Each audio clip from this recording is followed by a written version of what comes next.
right into action.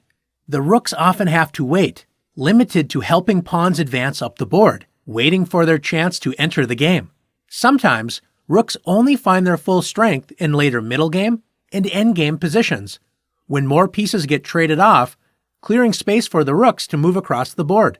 Rooks are very powerful pieces in the endgame, and knowing their strengths and limitations can be the difference between winning or losing a chess game.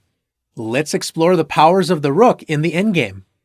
In this position, the rook is battling white's passed pawn, which is only 3 squares away from promoting. A single pawn is usually no match for the powerful rook, but since black's king is completely out of the action, white's king and pawn working together can be a serious challenge for the rook. With white to move, it is very important to keep the king and pawn connected to fight against the rook together. So white plays king f4, moving the king up the board to help escort the pawn to the promotion square. Black's rook has a few choices, but the game should be a draw with accurate play from white. If black tries to cut off the king by playing rook to c5, white's pawn marches forward with g6. And if black tries to attack the pawn with rook to c6, if white rushes forward with g7, black's rook has separated the king and the passed pawn and now wins easily after rook g6, winning the pawn on the next turn.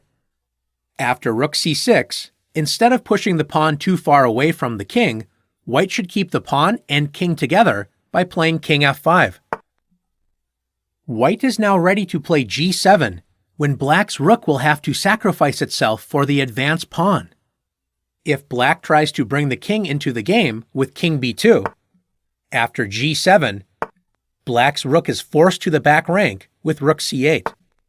White's king marches up the board with king f6, and after king c3, king f7, black will have to sacrifice the rook for the passed pawn on the next turn, or draw the game with a perpetual check after rook c7 check, king f8, rook c8 check, king f7.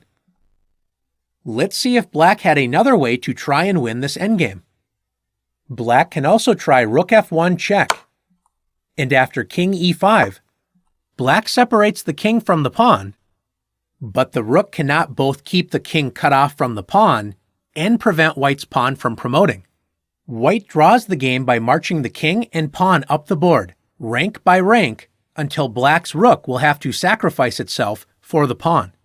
If black tries to bring the king into the action with king b2, both sides continue with their plans after g6, king c3, and g7.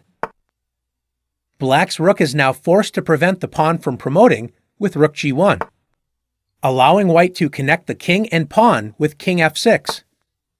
If black's king were in front of the pawn, this position would be easily winning for black. Since black's king is so far out of the action, white draws after king d4 and king f7. White is threatening to promote the pawn on the next turn, and black will need to sacrifice the rook. Let's take a look at this position again, except this time it will be black to move. We saw with white to move, the teamwork of the king and pawn was enough to draw against black's powerful rook and out-of-place king. With black to move, is the position still drawn? Can you see how black can cut off the white king from the passed pawn? That's right, by playing rook to c4. White's king can no longer help advance the pawn up the board. White loses quickly after g6.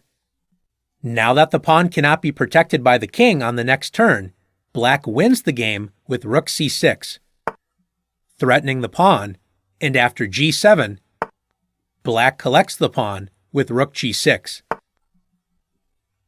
White's best chance is to stay close to the pawn and wait with king g3. Since black's rook prevents the king from defending the pawn, and advancing the pawn loses for white, black can play the slow but effective plan of bringing the king into the game and attacking white's defenseless pawn.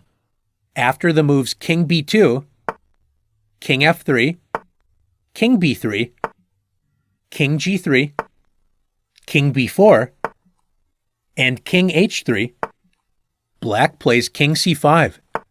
If white continues to move the king, black will simply move the king over to white's pawn and capture it.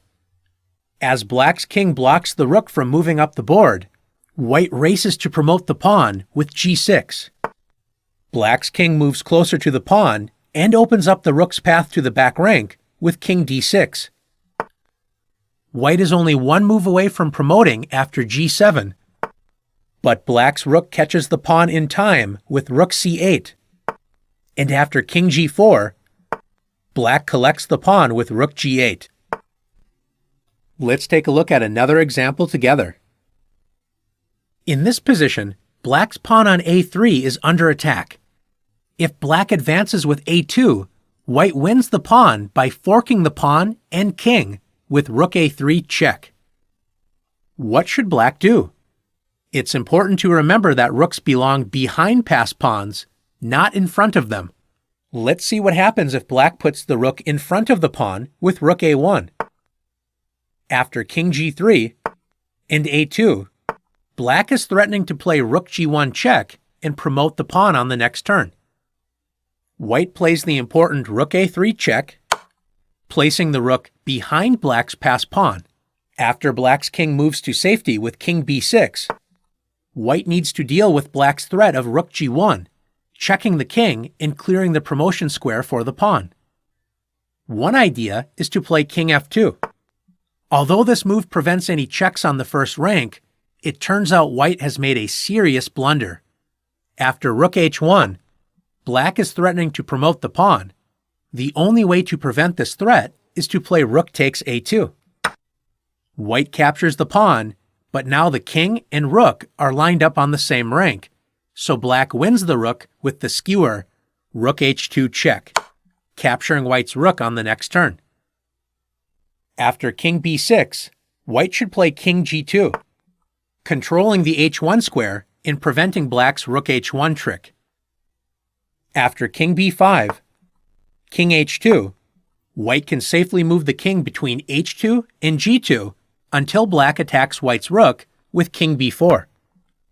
Since white's rook is behind the passed pawn, it can move all the way down the board with rook a8. The rook still puts pressure on black's pawn, and after king b3, once the king protects the pawn, threatening to move the rook off the promotion square, white simply checks the king with rook b8 check. If black tries to protect the pawn, white's rook will continue to check the king. If the king moves away from the pawn, such as with king c3, white simply returns to attacking the pawn with rook a8. Black cannot make progress, and the game is drawn. Since moving the rook in front of the passed pawn did not work out for black, a much better idea is to put the rook behind the passed pawn, starting with rook d4 check, gaining a tempo against the king to place the rook behind the pawn. After king g3, rook a4, black is ready to advance the pawn, so white quickly blocks the promotion square after rook c1, a2, rook a1. As we saw in previous examples, an active king is very important. Both sides rush to bring the kings to the action after king b6, king f3, king b5, king e3, king b4, king d2, and king b3. Black is ready to play king b2 and force the rook to move, but white's king prevents this with king c1. Has white saved the game? Not if black forces the king away from the critical b2 square with rook c4 check. After king d2 and king b2, black forces the rook to move and will promote the pawn on the next turn. Can you make the most of the rook in the endgame? Let's see.